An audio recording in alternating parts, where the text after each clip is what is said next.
Alrighty, so as I was putting the notes on the board as part of the review of the midweek games, I'm going to be doing just a bit, and also I just did a news of the week episode about an hour ago, which I think that video should be up on my channel right now. It was announced that Inter Miami has fired Phil Neville as their head coach, and I kind of find it interesting that they fired him on the day after Phil Neville once again got off on the media, talking about how he very frustrated with the whole Neville out banner that was in the stands in that loss against the Red Bulls, and also when his son Harvey Neville was subbed in into this game, Inter Miami fans basically booed him as soon as he comes in, and that after the day he made those comments, Inter Miami decided that that's the last straw, and they pulled the plug on him. Now, I will say this for Phil Neville.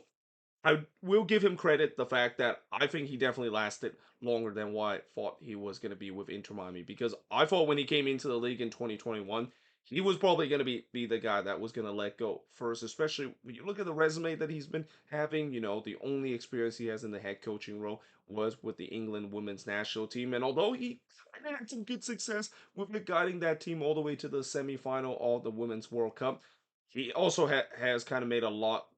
of villains, especially toward the media, because of his nepotism kind of style of addressing the media, and he just kind of always can't accept some criticism that kind of throw into his view, and that I thought that was just not going to work, especially when he comes to Inter Miami. And at least in the first season, it didn't really go well for the team either, and that it was kind of interesting that they decided to stick with him. Now in 2022, it was much better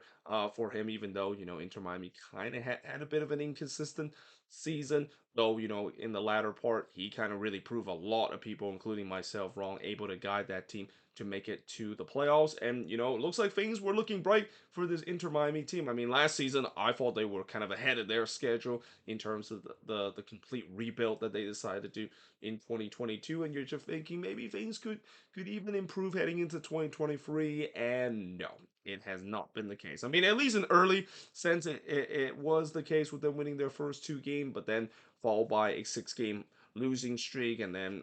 them kind of having some hope again in getting a mini three-game winning streak. Back down in this losing streak, and back down to what I've said about this team, and this kind of sums up Inter Miami time with in MLS. This is a team that just never able to find some consistency in terms of either being good or being bad. I mean, when they're doing good, they're definitely on a winning streak, but when they're doing bad and they lose a game, you expect this team is going to go on a bit of a losing streak before they're winning again, and that's got to absolutely frustrate the heck out of Inter Miami fans. Now, I will also say that not all this is going to be on Phil Neville. I mean, as much as I know Phil Neville didn't really do a job doing his time with Inter Miami, which shouldn't surprise anyone. I don't think all of this is on him, and especially with the way that Inter Miami, ever since they came into the league, it's been nothing but chaos going on. From the whole situation in their first season and the debacle roster build that they had,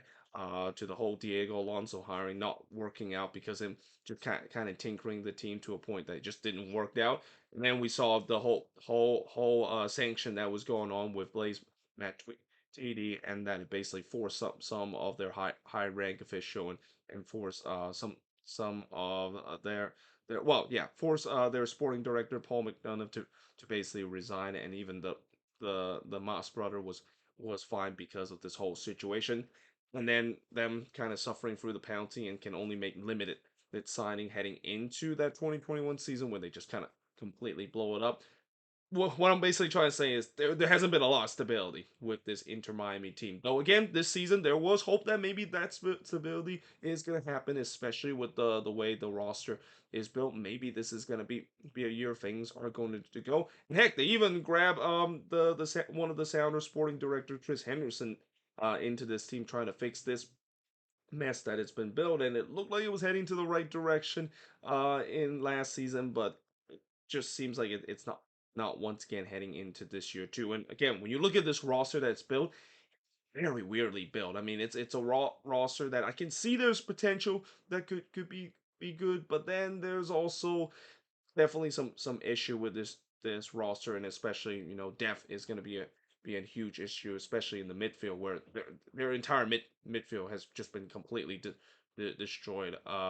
because of injuries and so forth. And again, those are kind of thing that is just completely out of Phil Neville's hands. But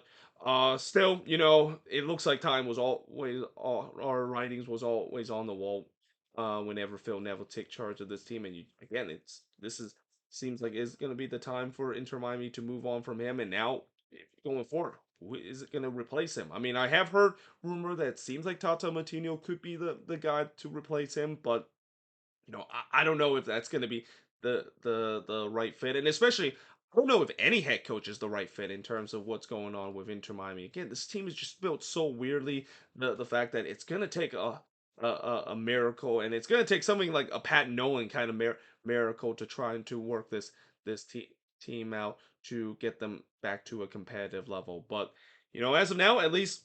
Inter Miami fans got their wish in terms of Phil Neville being fired from this team. But now we'll see what the future is going to be. And I also think that I expect them to do well, at least in these next couple of games, because we've seen it before whenever you have a new interim head coach, which, by the way, the interim head coach isn't going to be Jason Christ because he's also moving on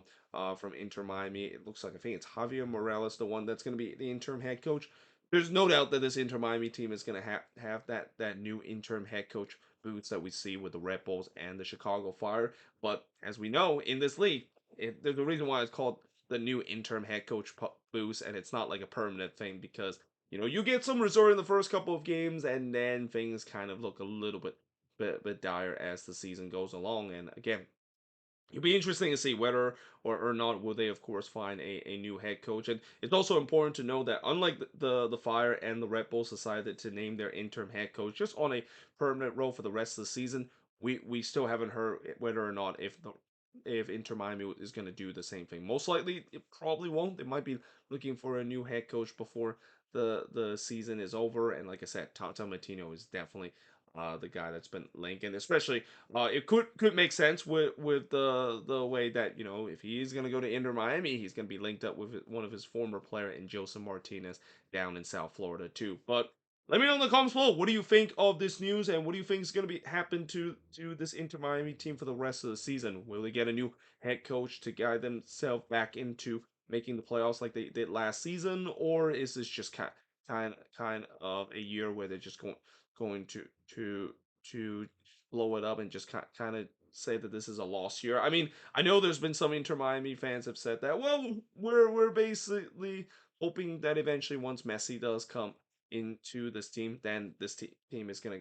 be in the playoffs. But like what I said in the news of the week episode, I don't think Inter Miami is getting Messi mainly just so that they can, of course, make it to the playoffs. It's pretty clear that they're getting Messi mainly because of brand recognition and marketing being reason. And I've also said before in the news of the week episode, we're in the part of the league in 2023 and in this 3.0 and even 4.0 era of MLS where you don't usually see a lot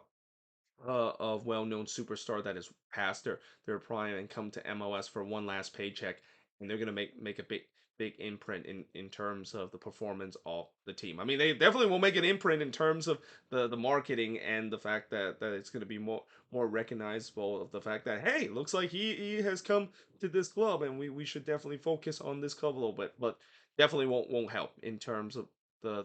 performance wise and that yeah again it's going to be interesting to see what Inter Miami, of course, would do in the future. But either way, hope you guys enjoyed this video. If you do, make sure you guys leave a like, smash the subscribe button, and yeah, I, of course, will see you guys next time.